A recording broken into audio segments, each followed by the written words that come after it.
little different, which means that I have to type while I'm doing this. And I certainly hope you do not mind. But I am trying to do this a little different. Welcome to the Daily Trudge. My name is Dion. I am your host of the Daily Trudge. I've been doing the Daily Trudge now for 7.5 years, 7 years, 7 months. And what we're going to do is we're going to start this one off with an inspirational quote.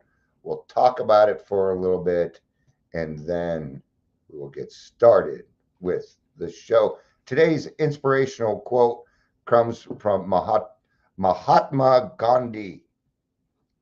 Be the change that you wish to see in the world. Be what it is that be the change that you want to see. Be the person that would treat others. It's kind of like treating others how you would like to be treated, right? And what that does is it allows us to be kinder to ourselves, right? It goes along with with one of the quotes that or one of the mottos or mantras that we have here at Trudging Together, which is leadership by example. I tell you, you can make the most change by just being a better example. It's going to be very hard for people to come at you or do anything when you would put the effort in before you start running your mouth. With that, let's get to the theme song, and I will see you in about 46 seconds.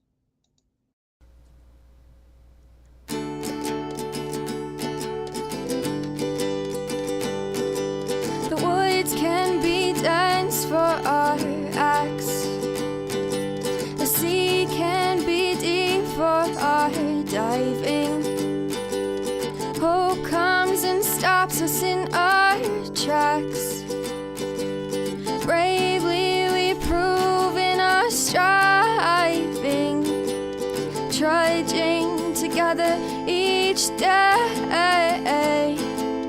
Where there's a will, there's a way.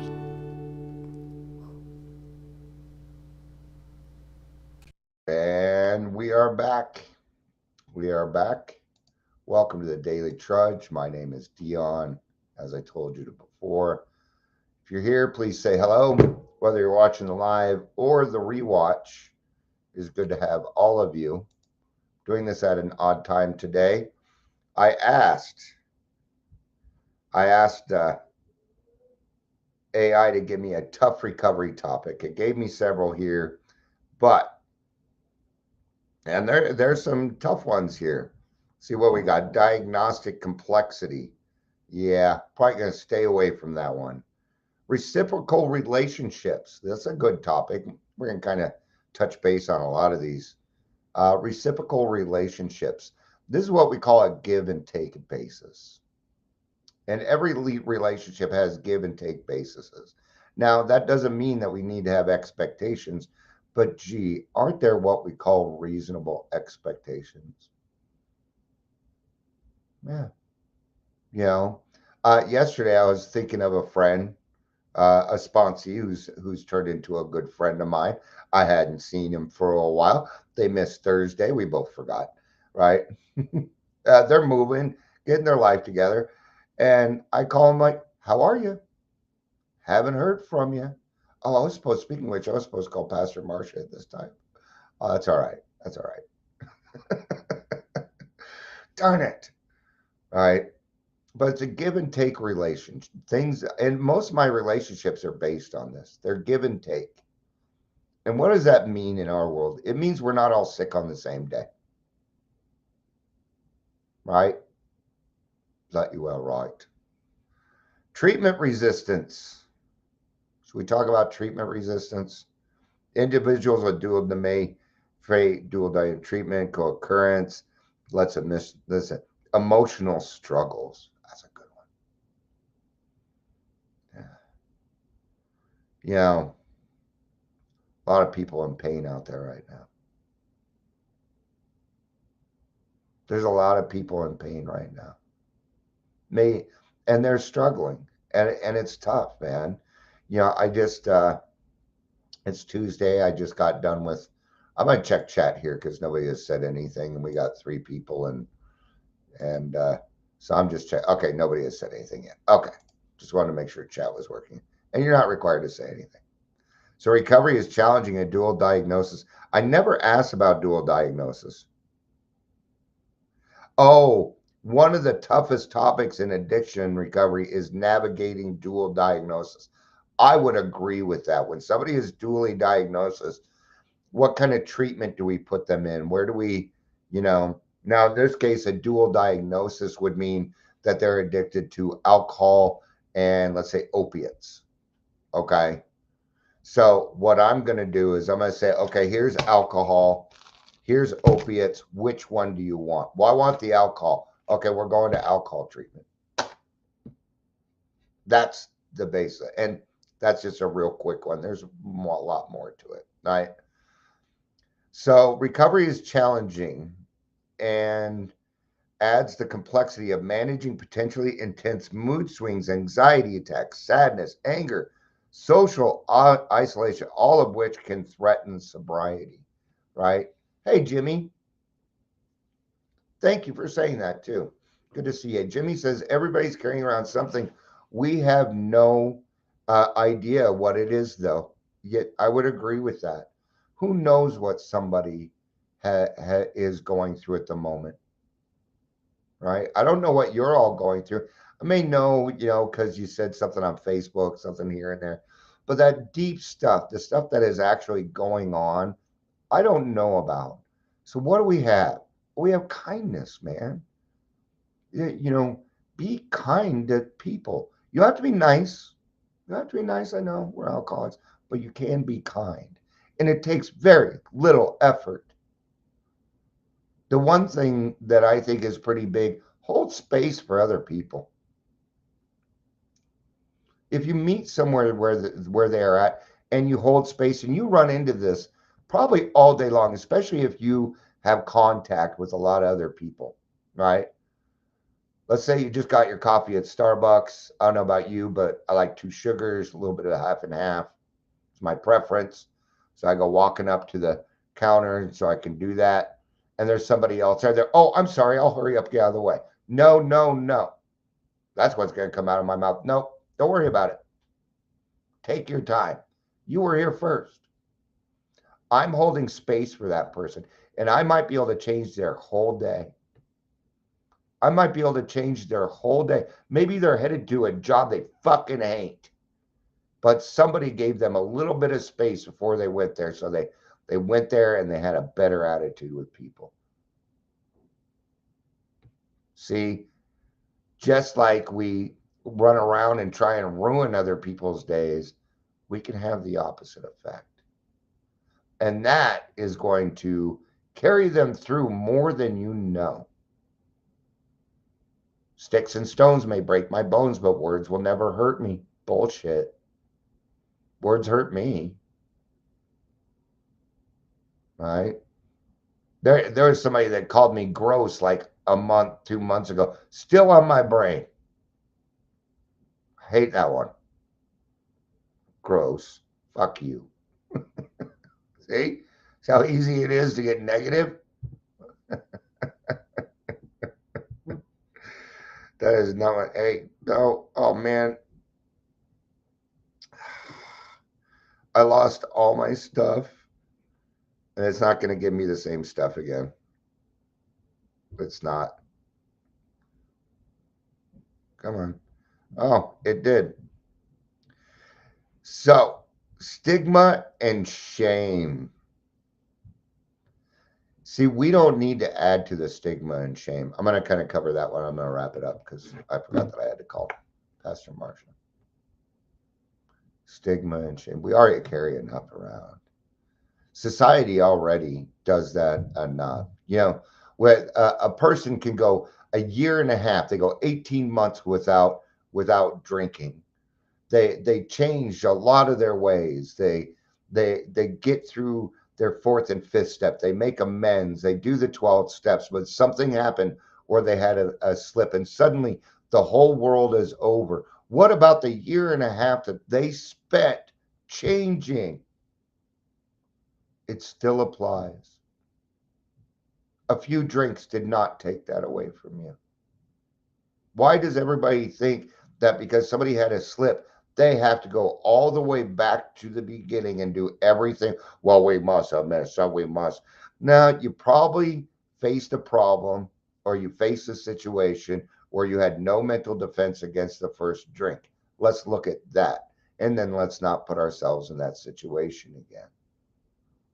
The worst part, I'm going to tell you a line, and this is opinion only. I'm just going to let you know this is opinion only. What's one of the biggest things I hear all the time that leads to stigma? Rock bottom. That is stigma in my book. It denotes. It creates a requirement. What does it mean? Well, rock bottom. What is rock bottom? Well, it's living on Skid Row, drinking out of a paper bag. What is that but stigma? When I went to work at Aurora Mental Health for East Metro Detox, I was talking to them,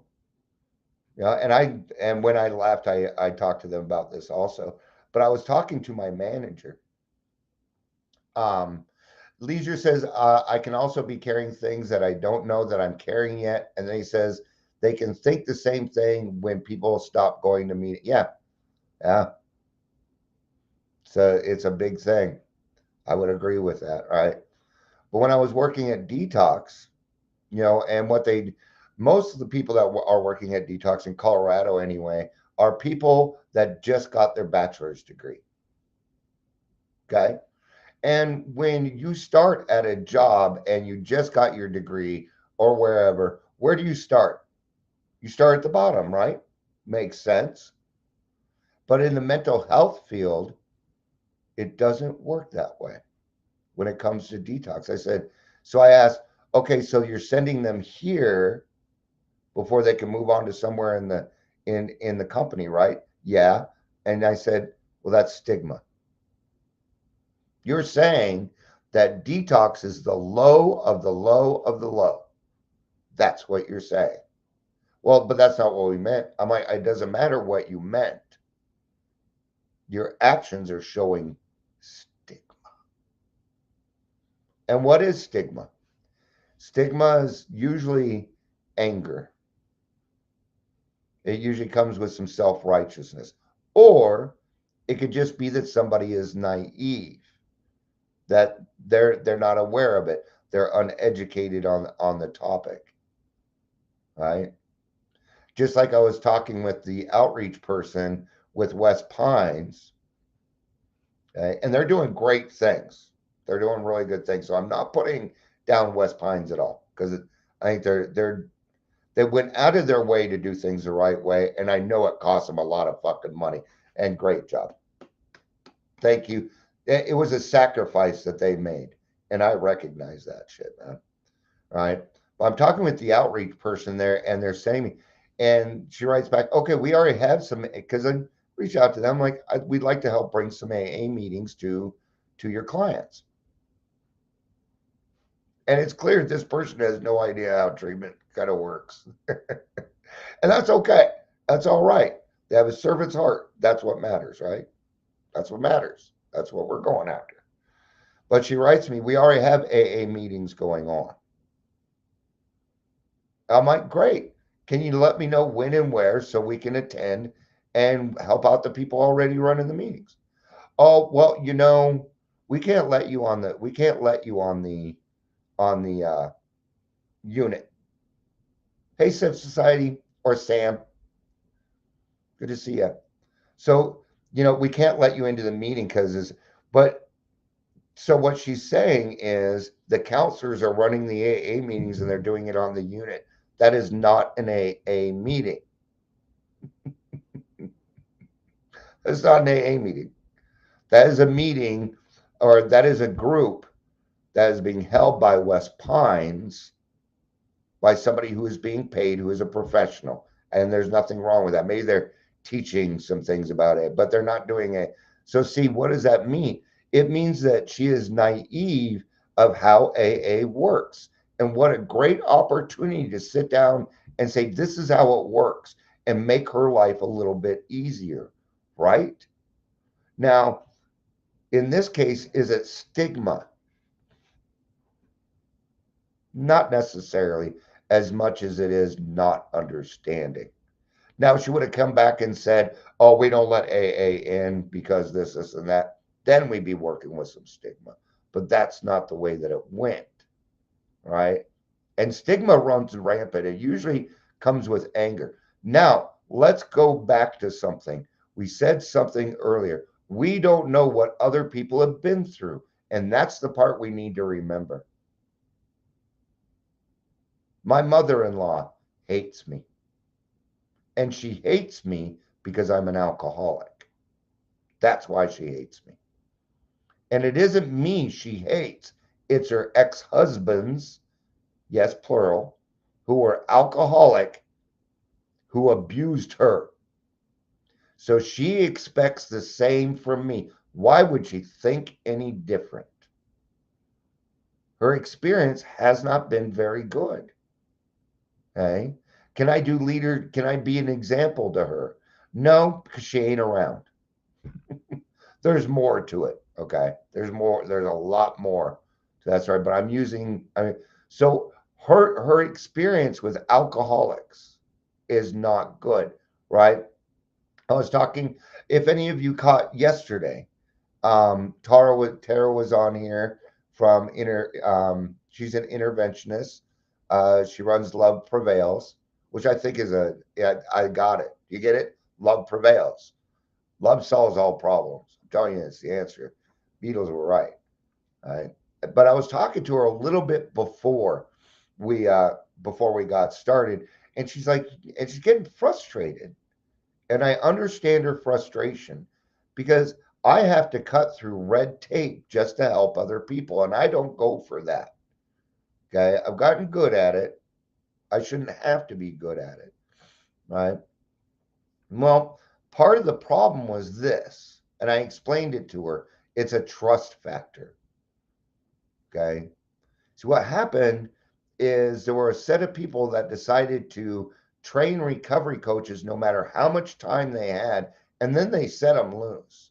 And none of these recovery coaches had enough ethics, enough education to make it work. And it turned into a fight. And I let her know it is because of that you are suffering the pains from that. Don't give up. They just need to see your face for a little bit because they watched one recovery coach after another come in and out and do the same stuff. So unfortunately, the bullies killed the playground. They ruined the playground for everybody. So just keep it up. People will notice. But you got to be around a little bit before things really happen. All right. All right.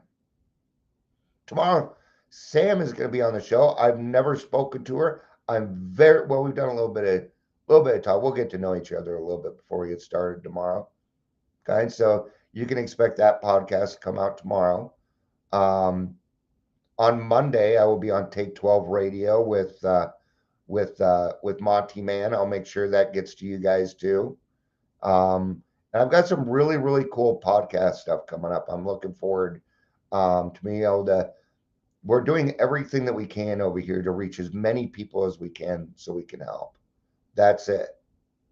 So I'm reaching out to people like Sam, okay, and she's on Instagram. Check her out. Go check it out. Okay.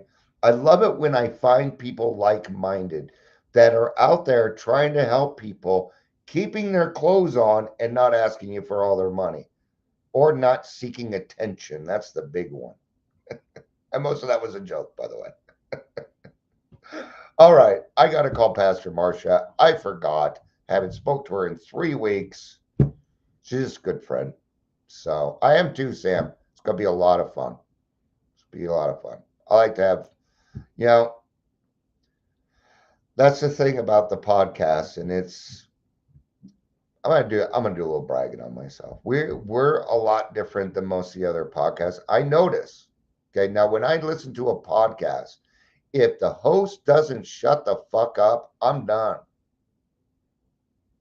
When the host just takes over the show, da da da da, blah blah blah blah blah, has to say everything after blah blah blah, and they don't get into the conversation, that's kind of a turnoff for me.